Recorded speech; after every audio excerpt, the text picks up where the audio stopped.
26. Ya. Bismillahirrahmanirrahim.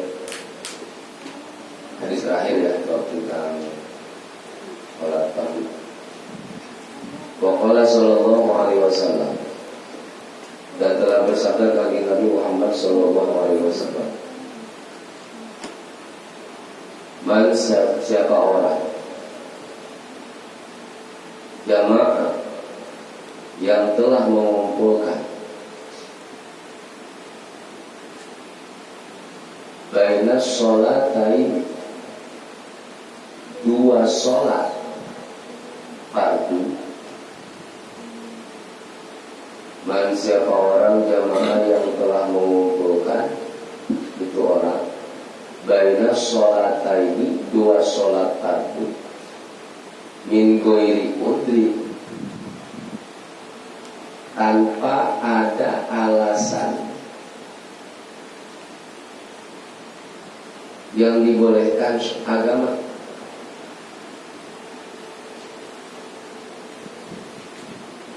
Mengumpulkan dua sholat itu, mengumpulkan dua sholat fardu itu, sholat maghrib sama sholat isya dilakukan di satu waktu. Itu mengumpulkan disebut sholat jamaah. Ada jamaah takdim, jamaah takdim. Tanpa alasan yang dibolehkan menurut syariat, menurut agama. Jalan-jalan ke atrium, nonton 2 jam, nonton asar, film beres jam 8, sholat asar kagak, maghrib juga dikumpulin. Oh, nggak ada alasan dari sini ke atrium berapa kilo, 7 kilo, bukan kilo dari sini ke Senen. Sholat asar sama maghrib ditinggalkan. Min ghairi udrin, menjamak bagus tapi alasannya nggak pas. Kan dalam menjamak itu ada apa? Ada syarat perjalanannya. Dan alasannya bukan karena hujan. Terus bagaimana orang seperti itu? Jawaban dari Rasul seperti ini. Faqad ata, maka sungguh ia telah mendatangi. Faqad ata, maka sungguh ia telah mendatangi baban, kepada pintu, pada satu pintu, min abwabil kabair, dari pirang-pirang pintu dosa besar. Jadi gak sembarangan ngejamaah sholat itu. Ini hadis ini riwayat dari Imam Tirmidzi dan Imam Hakim, dan yang diterima dari Ibnu Abbas radhiyallahu anhu. Hadis ini gak sembarangan untuk menjamaah dan menjamaah takdim akhir ataupun qasar. Itu gak sembarangan, harus ada apa? Ada alasan. Ya. Alasan itu bukan alasan dari syahwat sendiri, tapi alasannya mengikuti yang dibolehkan agama atau syariat. Lanjut. Al-babul khamis.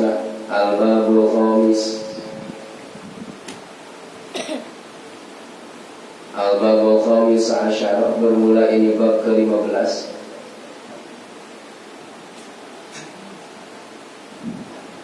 Al-babul khamis asyara, bermula ini bab yang ke-15. Fi fadilatis sunani, dalam menjelaskan keistimewaan ibadah sholat sunat. Fi fadilatis sunani, menjelaskan tentang keistimewaan sholat sunat.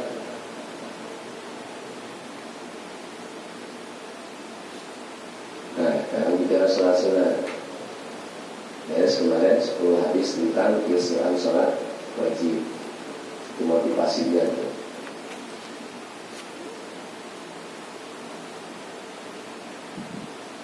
Qala Nabi sallallahu alaihi wasallam, telah bersabda sapa an-nabi, kanjeng Nabi Muhammad sallallahu alaihi wasallam,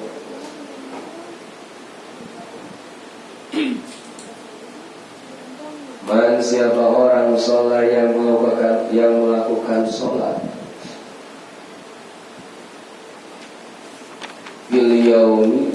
pada siang hari, walailati dan malam hari.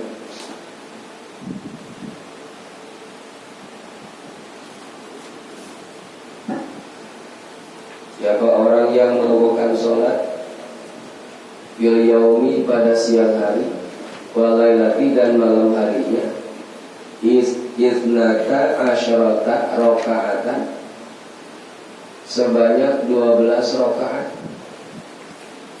Isnata asyarata rakaatan,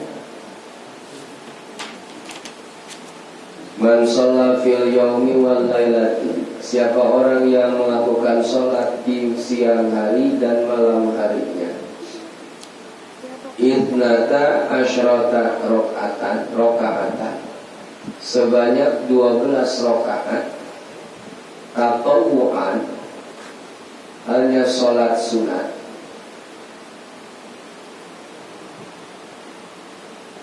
bana, maka telah menciptakan, maka telah membangun, sapa Allahu Gusti Allah, bana, maka telah membangun, sapa Allahu Gusti Allah, baitan, hanya satu gedung, fil jannati, di dalam surga. Satu gedung di dalam surga. Ini hadis diriwayatkan oleh Imam Ahmad, Imam Muslim, Imam Abu Dawud, Imam An-Nasai, Imam Ibnu Majah, diterima dari Ummi Habibah.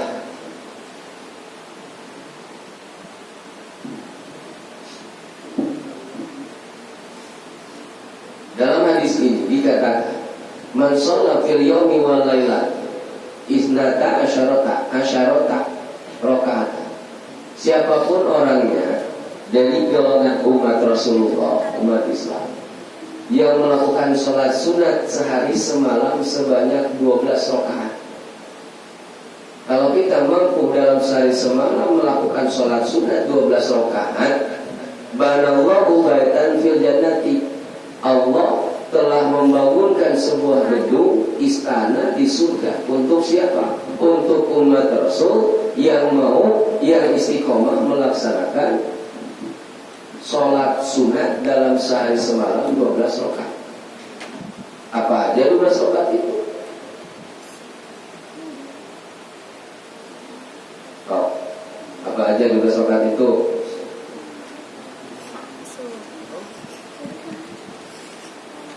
Kalau qobliyah ba'diyah dulu, kalau qobliyahnya 2 rakaat, zuhur, ada ba'diyah, qobliyah ba'diyah enggak?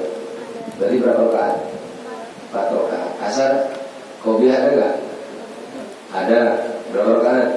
2 rakaat. Yang lumrah dulu, ba'diyahnya ada enggak asar? Enggak ada. Jadi enggak berapa rakaat tuh?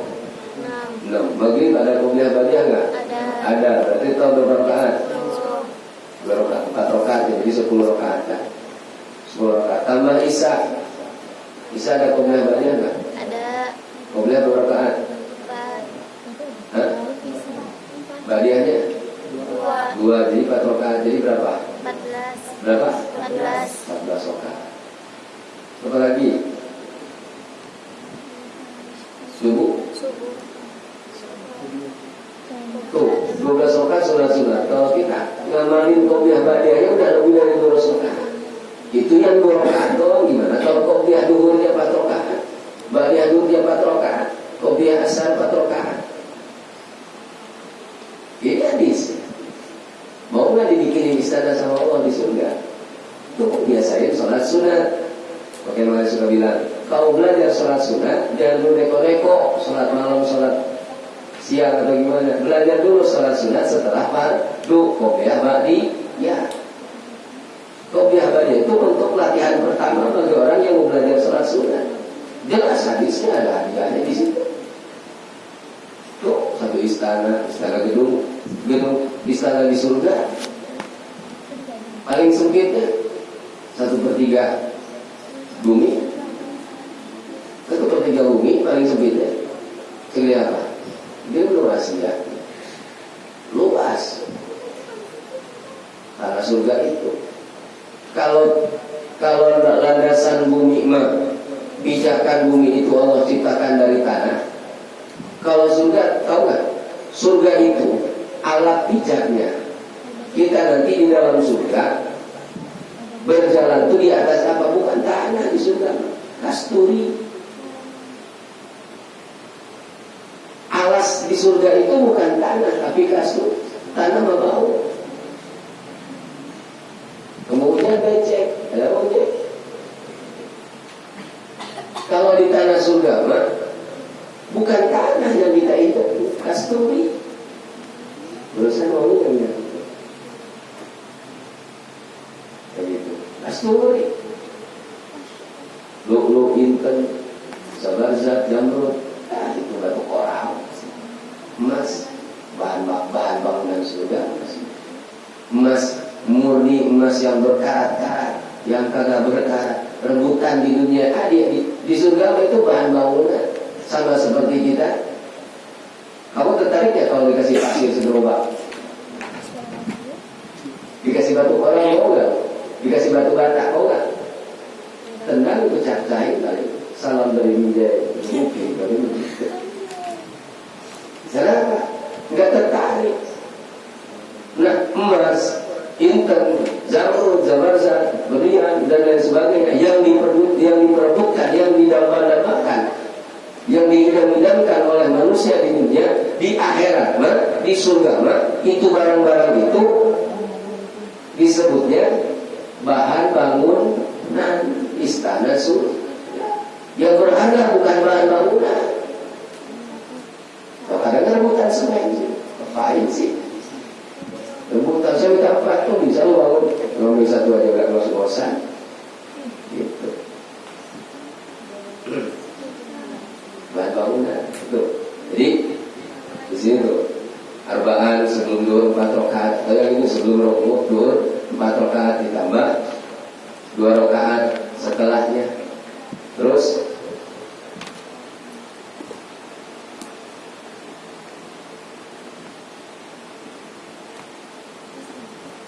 dua rakaat sebelum maghrib dan setelah 2 rakaat setelah maghrib. Kalau di sini maksudnya mana yang bersokat itu?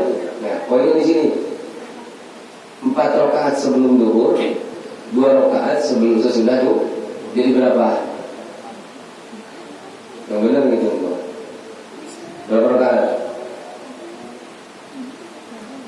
Barusan masih benar. 4 rakaat sebelum duhur ditambah 2 rakaat sesudah duhur, berapa rakaat? 8 dari mana itu bisa? Wa raka'ataini ba'da maghrib dan 2 rakaat sesudah maghrib di berapa? Wa raka'ataini ba'da isya 2 rakaat sesudah isya di berapa?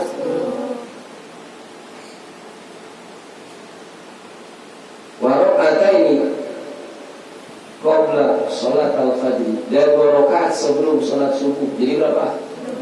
Nah, 12 rakaat yang masuk itu. Duhur qobliyah ba'diyah yang ditinggalin. Terus maghrib qobliyah ba'diyah. Qobliyah maghrib. Ba'diyah maghrib. Terus 2 rakaat sebelum isya, setelah isya, 2 rakaat setelah isya, dan 2 rakaat sebelum subuh. Di 12 rakaat. Ini nama sholat rawatib qobliyah ba'diyah. Di situ dulu. Lebih dari 12, kan lebih dibikininya. Yang lebih itu lah. Itu minimal paling malasnya segitu sehari semalam. Karena kalau itu qobliyahnya doang, itu kalau lengkap semua lebih dari 12 rakaat. Ya paling malesnya tuh bisa sudah rawatib itu 12 rakaat ini dulu sehari semalam. Makanya bahagia orang yang sudah mulai terbiasa sholat sunat qobliyah ba'diyah. Di situ mah dari situ dulu start. Ada apa? Ada keistimewaan sholat qobliyah ba'diyah itu sholat yang mendampingi sholat utama. Sholat yang utama ya sholat fardu. Kita melakukan sholat sunat yang menjadi pendamping sholat wajib. Sholat tahajud bukan pendamping sholat wajib. Sholat duha bukan pendamping sholat wajib, tapi qobliyah ba'diyah adalah jelas itu pendamping sholat. Kan sholat sunat itu dibagi. Ada sholat sunat muaqqatatan. Sholat muaqqatatan itu yang ditentukan waktunya seperti sholat rawatib, ada waktunya. Terus ada sholat sunat dusababin yang punya sebab, atau ghairu sababin yang tanpa sebab. Ada lagi sholat dusababin itu sholat untuk keperluan kita. Apa? Bagian lancar rizki, sholat duha ada sebab. Sebab mutaqaddimin atau mutaakhir. Sholat istikharah untuk memilih karena ada sebab. Sholat hajat ada sebab. Buat apa sholat hajat? Buat untuk keperluan kita. Kalau wajib memulai ibadah. Kalau sholat dusababin mutaqaddimin atau mutaakhirin itu sholat yang ada alasan. Kamu pengen punya harta banyak, sok silakan sholat. Apa? Duha yang jelas terang-terangan dari sini. Ada lagi sholat ya tidak mempunyai sebab di awal dan di akhirnya, disebut sholat sunat mutlak. 3 golongan sholat sunat itu ada sholat sunat muaqqatatan, qobliyah ba'diyah, ada dusababin, sholat yang dilakukan karena ada sebab. Sebabnya sebab yang mutaqaddimin, sebab yang didahulukan, atau sebab yang diakhirkan, atau sebab yang membarengi. Seperti apa? Sholat sunat istisqa, sholat sunat gerhana. Sholat sunat gerhana kan dibarengi. Kalau beres gerhananya nggak disunahkan sholat. Sholat sunat gerhana itu pas berbarengan dengan terjadinya gerhana. Beres gerhananya beres sholatnya. Itu disebut sholat sunat itu dilakukan karena ada sebab yang membarengi. Tapi nggak akan bahas itu. Baru sholat yang terakhir namanya sholat sunat mutlak. Sholat sunat nggak punya sebab apa-apa. Usolli sunatan rakaataini lillahi ta'ala, Allahu akbar. Itu 3 golongan sunat. Gimana kita bisa melaksanakan sholat rawatib? Wa qala Nabi sallallahu alaihi wasallam, dan telah bersabdakan di Nabi Muhammad sallallahu alaihi wasallam, man sholat, siapa orang yang melakukan sholat, man sholat, siapa orang yang melakukan sholat sunat, qabla al-fajri, sebelum datang fajar. Fajar di sini berarti sebelum datang fajar shadiq, sebelum subuh. Bukan sholat sunat gagal masih, bukan sholat sunat syukur wudu, beda lagi. Itu sholat sunat syukur wudu. Yang di sini sholat sunat fajar, sholat sunat apa? Rakaat itu.